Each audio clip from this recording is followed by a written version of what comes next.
नमस्कार साथियों, मेरे इस YouTube चैनल पर आप सबका स्वागत है। दोस्तों, आप लोग उत्तराखंड LT की तैयारी कर रहे होंगे, बहुत ज़ोर शोर से कर रहे होंगे और अब आप लोग जानते हैं कि हमारे पास जो निर्धारित समय है कि आज के अगर हिसाब से अगर देखे जाए तो लगभग 50 दिनों का समय हमारे पास शेष बचता है और इन 50 दिनों के अंदर हम क्या रणनीति अपनाएं कि हमारी जो परीक्षा है, जो कि हमारी 18 अगस्त को होनी है। 18 अगस्त को आयोग के द्वारा निर्धारित किया गया है कि आपकी परीक्षा 18 अगस्त को होनी है।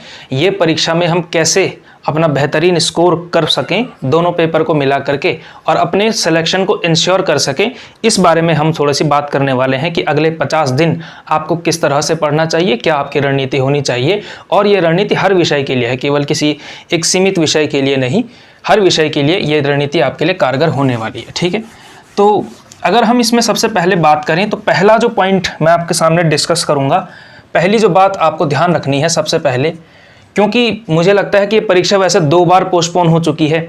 एक बार जो है मार्च में प्रस्तावित थी, मार्च में तो हुआ ही नहीं, उसका जो है शासनादेश ही बाद में आया, सिलेबस नया आया।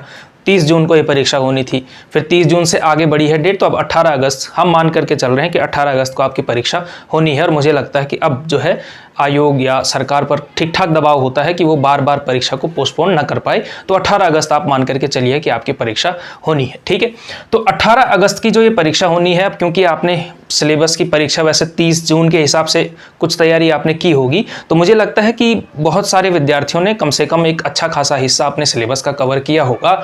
और अगर आपने वो काम नहीं किया हुआ है कि आपका सिलेबस अभी पूरा नहीं हुआ है, पेपर 1 हो या पेपर 2 हो या कोई भी एक हिस्सा हो, उसमें अगर आपका कुछ भी सेगमेंट छूटा हुआ है तो आप उसको जल्दी से जल्दी पूरा कर लीजिएगा।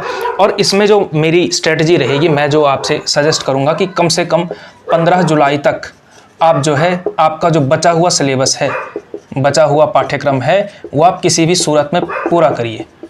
ठीक है, और बचा हुआ पाठ्यक्रम से मेरा मतलब ये नहीं है कि आप जिस कोचिंग संस्थान से पढ़ते हैं या कैसे भी पढ़ते हैं वहाँ आप 15 जुलाई तक पेपर करवाइए। किसी भी कोचिंग संस्थान का किसी से भी आपका जो है संपर्क हो सकता है, कोई इसमें समस्या नहीं है, लेकिन अंततः जो है आपका सिलेक्शन आपके अपने हाथों में होता है। और मैं ये जो बात कर रहा हूँ ये आपके अपने सिलेबस की बात कर रहा हूँ कि आपकी जो है कोचिंग में जहाँ से आप पढ़ रहे हैं, चाहे वहाँ सिलेबस हुआ है चाहे नहीं हुआ है, चाहे वो 30 जुलाई को करने वाले हैं, चाहे उन्होंने 15 मई को ख़त्म कर दिया था, उससे कोई मतलब नहीं है। आप अपने स्तर पर कम से कम 15 जुलाई तक निर्धारित करिए कि आप अपनी सेल्फ स्टडी करके ये बचा हुआ पाठ्यक्रम आप 15 जुलाई तक पूरा कर लेंगे, ताकि आपके पास कम से कम समय हो, 30-35 दिन का समय हो कि आप जो है परीक्षा की तैयारी बहुत अच्छे से कर सके। 15 अगस्त तक आप मान करके चलिए, 15 जुलाई से 15 अगस्त के बीच जो है आपने रिविज़न करना है किसी भी सूरत में। ठीक है, और एक और चीज़ जो सबसे इंपॉर्टेंट चीज़ इसमें होगी कि आप भाई टाइम टेबल ज़रूर बना लो।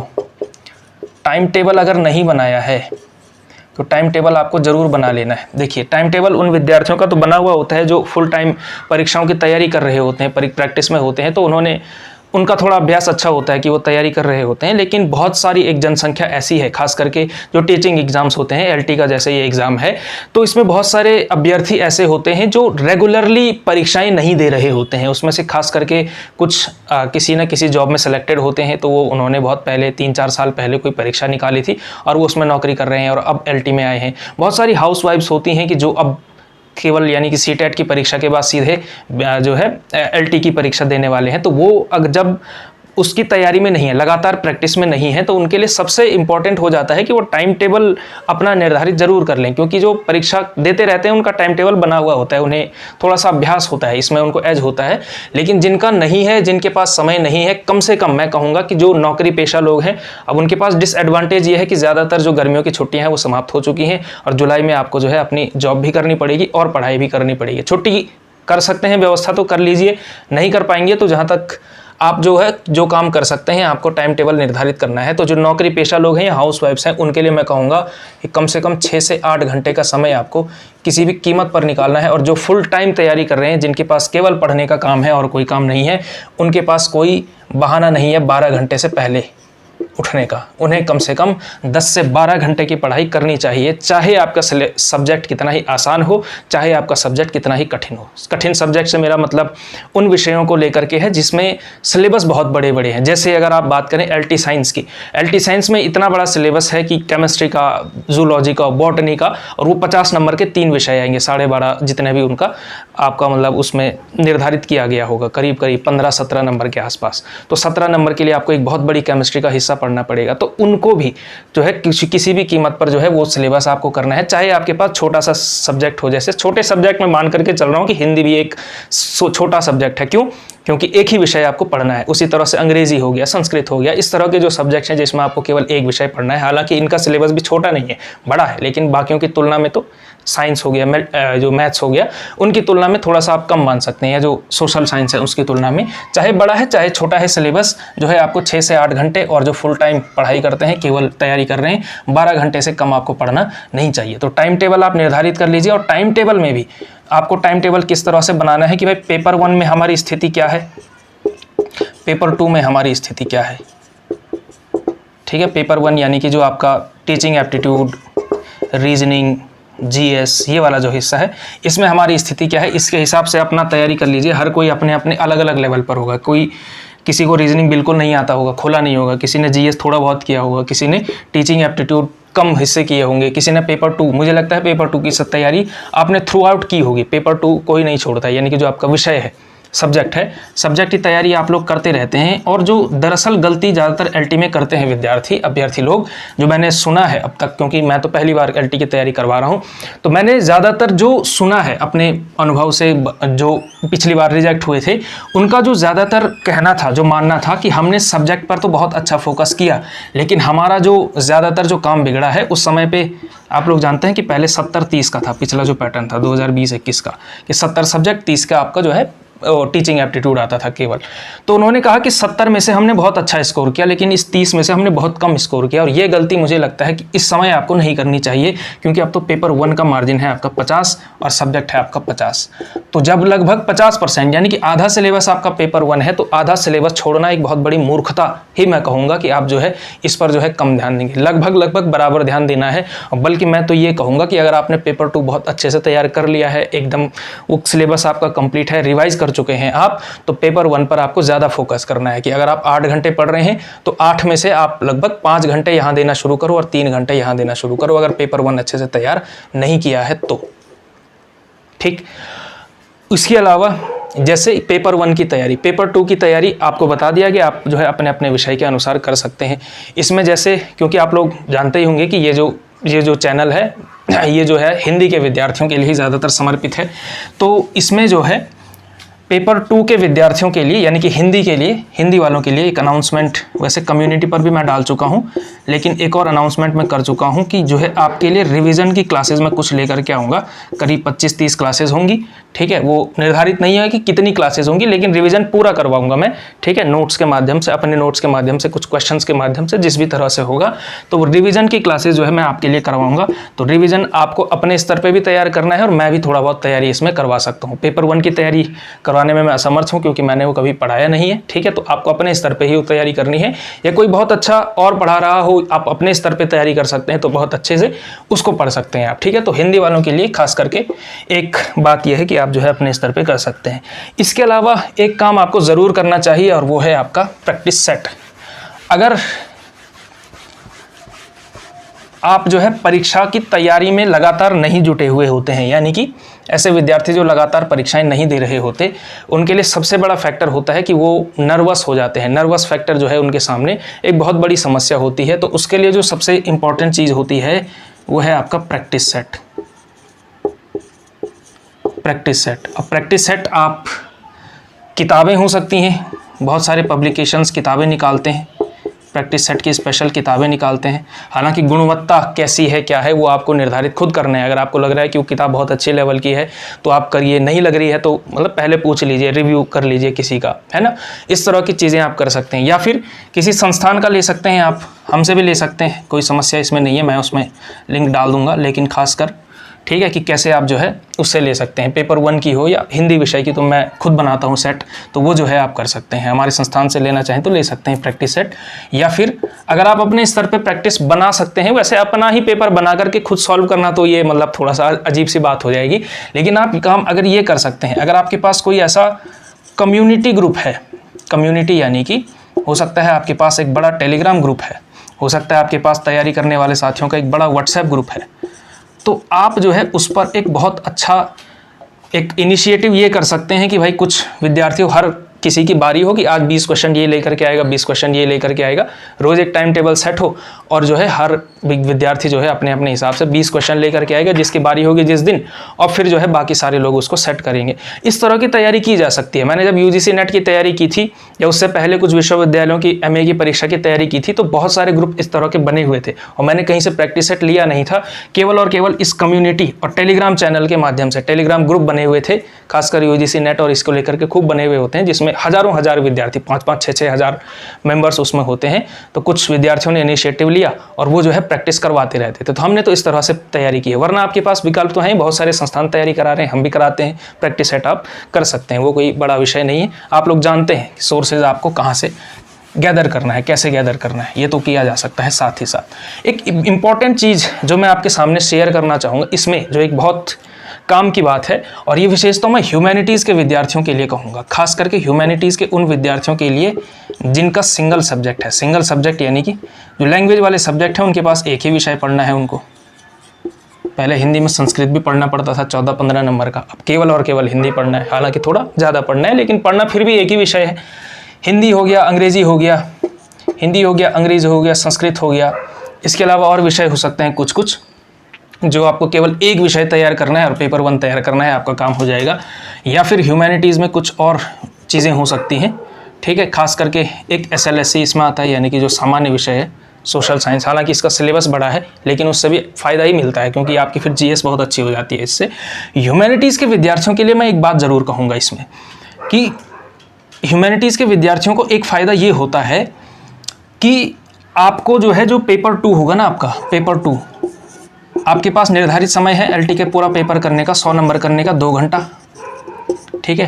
ह्यूमैनिटीज़ के विद्यार्थियों के पास जो है समय का दबाव नहीं रहता। ये चीज़ आप नोटिस करिए, कभी भी जब आप प्रैक्टिस सेट कर रहे हो या कुछ भी करेंगे तो आपको लगेगा कि जो पेपर 2 है आपका, मुझे नहीं लगता कि कोई किसी विद्यार्थी को अगर पेपर अच्छे से आता होगा तो 15 से 20 मिनट से ज़्यादा का समय, ज़्यादा से ज़्यादा आधा घंटा लगा लो, 30 मिनट, कि 30 मिनट में, आधे घंटे में आप जो है 50 नंबर पूरा कर सकते हैं। इसका मतलब पेपर 1 करने के लिए आपके पास क्या है, 1.5 घंटे का समय है।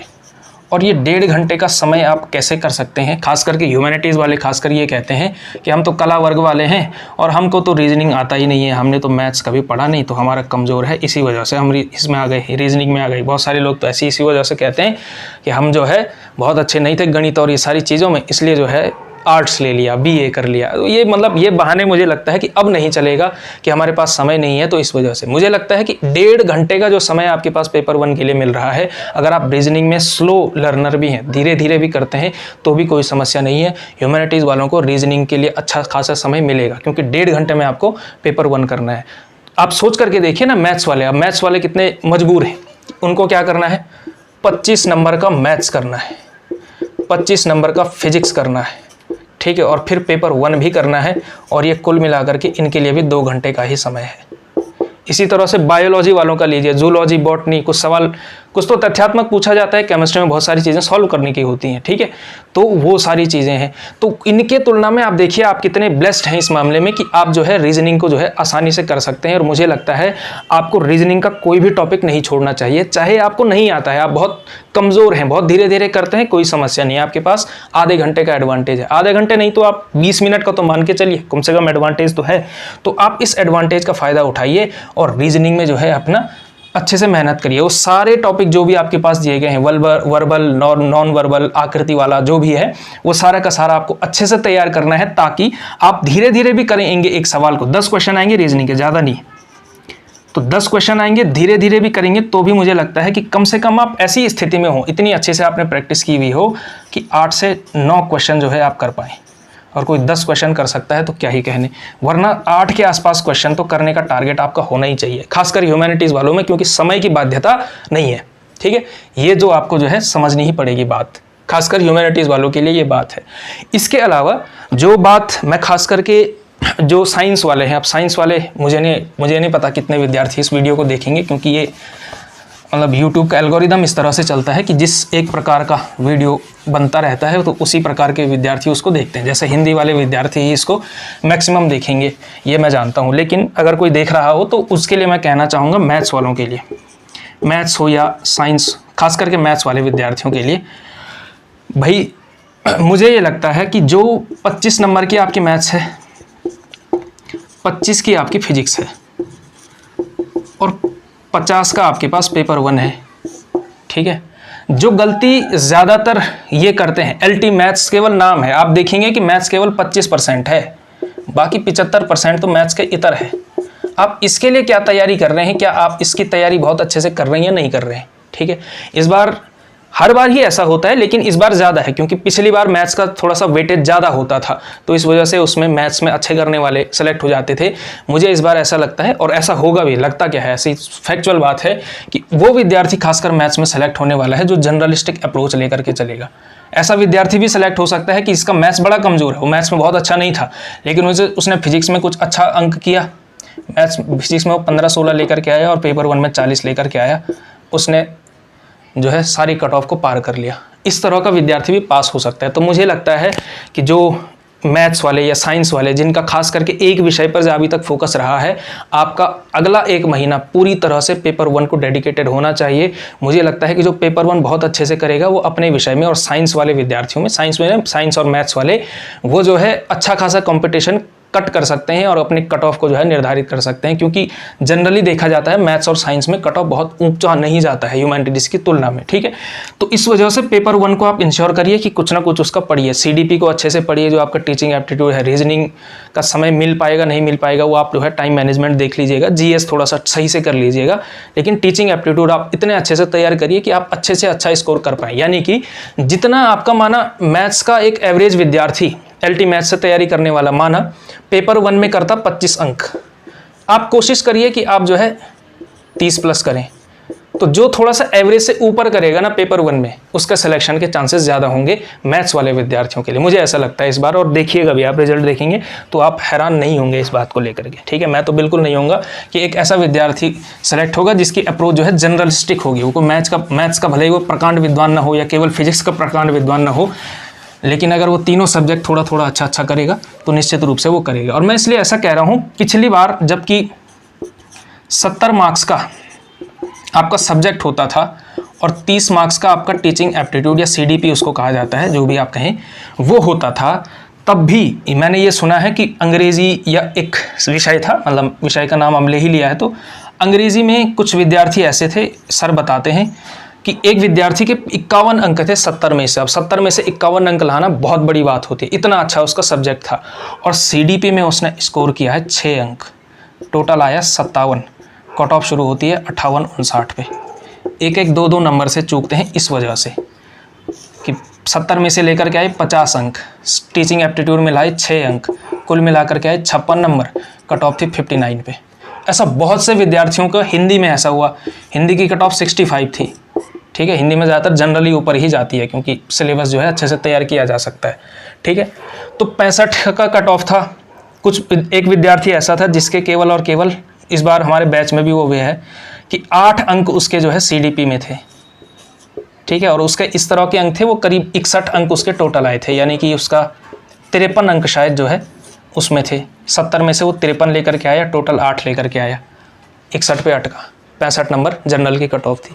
ये गलती जो है आपको नहीं करनी है, इसीलिए कह रहा हूँ कि आखिरी 1 महीना पेपर 1 को आपको ज़्यादा समर्पित करना है। हाँ, सब्जेक्ट को भी सब कंप्लीट करिए, सब्जेक्ट का सिलेबस आप अच्छे से तैयार कर लीजिए, छोटे मोटे सेगमेंट छूट जाएंगे, कोई समस्या नहीं है, लेकिन एक जनरली आपको क्या करना है, पेपर 1 पर ही मैं फोकस करूँ या पेपर 2 में ही मैं पूरा फोकस करूँ और एक सेगमेंट में बड़ा हिस्सा छोड़ दूँ, ऐसी ही गलती आपको नहीं करनी है। सिलेक्शन उसका होगा, निर्धारित सी बात है, 100% में बात कह रहा हूँ, बहुत श्योर होकर के सिलेक्शन उसका होगा जो है जनरलिस्टिक अप्रोच लेकर के चलेगा, स्पेशलिस्ट प्रकांड विद्वान वाली अप्रोच लेकर के नहीं चलेगा कि वो हिंदी में बहुत अच्छा करता है कि 50 में से 45 नंबर लेकर के आ जाता है और इन दिए गए पेपर 1 के 50 नंबर में से उसको 15 नंबर का नहीं आता है, तो समझिए उसका जो है सिलेक्शन बहुत मुश्किल हो जाएगा, उसके लिए बहुत आसान नहीं रहेंगी चीज़ें। इस वजह से पेपर 1 का क्योंकि महत्व बन चुका है, तो आपको उसमें तैयारी अच्छी करनी है और साथ ही साथ आपको क्या करना है, पेपर 2 का सिलेबस 15 जुलाई तक कंप्लीट करिए, अच्छे से उसका भी रिविजन करिए। और आपके लिए सब्जेक्टिव मामला हो सकता है, किसी ने हो सकता है पेपर 1 की बहुत अच्छी तैयारी की है, पेपर 1 ही पढ़ा है केवल, हालांकि किसी ने नहीं पढ़ा होता है, मुझे भी पता है कि बहुत कम लोगों ने पेपर 1 अच्छे से पढ़ा हुआ है। इसलिए फोकस जो होना चाहिए पेपर 1 होना चाहिए और सब्जेक्ट भी साथ ही साथ तैयार होना चाहिए। क्योंकि एक और पॉइंट जो मैंने अनुभव किया है, हमारे पास अब क्योंकि विद्यार्थियों की संख्या ठीक ठाक है, तो मैं इस तरह से ऑब्जर्वेशन करता रहता हूँ कि मैंने ज़्यादातर जो देखा है कि जो अच्छे विद्यार्थी होते हैं वो एक सर्टेन रेंज में होते हैं, कि जो सिलेक्शन में, जैसे कोई एक विषय, माना हिंदी का ही उदाहरण ले लेते हैं अपने विषय का, हिंदी में 173 सीटें हैं, हिंदी में है 173 सीटें, गढ़वाल कुमाऊं मिला करके, हॉरिजॉन्टल वर्टिकल रिजर्वेशन सब कुछ मिला करके टोटल 173 सीट्स हैं, 173 पद हैं। मुझे लगता है कि 500 विद्यार्थी करीब करीब ऐसे होंगे जो सब्जेक्ट में सेम रेंज पे होंगे, इनको सब्जेक्ट बराबर आता है, सब्जेक्ट बराबर रेंज का आता है। यानी कि माना सब्जेक्ट का पेपर इस तरह का आया कि सबका जो है करीब करीब 35 से 40 अंक, जो बहुत अच्छी तैयारी कर रखी है, जिसने थोड़ा मॉडरेट टू डिफिकल्ट लेवल का पेपर आया, 35 से 40 अंक जो है, 500 विद्यार्थियों के इतने ही रेंज में अंक होंगे। अब सीट्स तो केवल 173 हैं, सिलेक्शन किसका होगा? सिलेक्शन उसका होगा जिसका पेपर 1 में जिसको एडवांटेज होगा, समझ रहे हैं आप। और पेपर 1 में जो सबसे ट्रिकी चीज़ है वो आपके पास टीचिंग एप्टीट्यूड है, ठीक है। रीजनिंग का मैंने आपको बता दिया क्या करना है।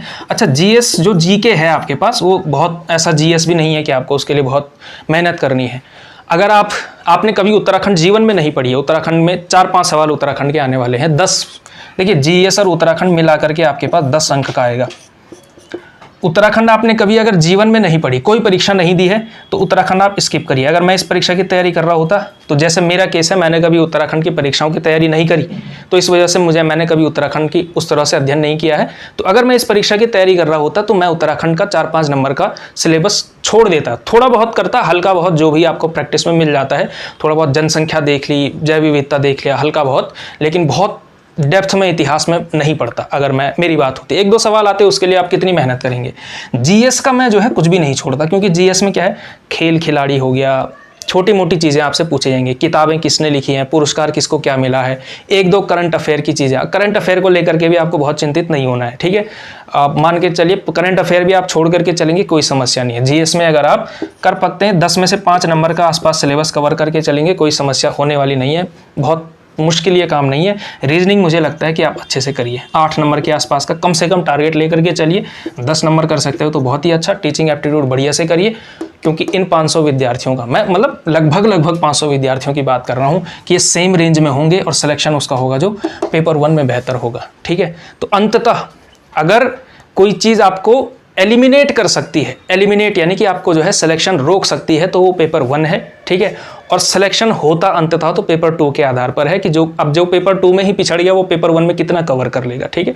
क्योंकि पेपर 1 आप लोग देखेंगे जनरली जितने आपके पेपर 1 में 40 अंक आते हैं, पेपर 2 में सब्जेक्ट में पेपर 2 में आपके 40 अंक आते हैं, तो आप देखेंगे कि पेपर 1 में आपके 30 ही अंक आ रहे होंगे, ठीक है, क्योंकि पेपर 1 में कम ही नंबर आएंगे। तो इस वजह से सब्जेक्ट में सब बराबर होते हैं, लगभग सिलेक्शन होने वाले विद्यार्थी रिजेक्ट वो हो जाते हैं बेचारे, जिनका पेपर 1 में जो है मामला गड़बड़ होता है। तो जो सब्जेक्ट तो आपको जो है कम से कम पहले बराबर करना है। पहली तो आपकी प्रायोरिटी यह है कि भाई कम से कम आप युद्ध के मैदान में जब उतर रहे हैं, तो जो बेसिक चीज़ें हैं, कम से कम जो है आपके पास धनुष ऐसा हो कि उस पर प्रत्यंचा चढ़ी हुई हो, तीर ऐसा हो कि वो नुकीला हो, कम से कम इतना तो है ही।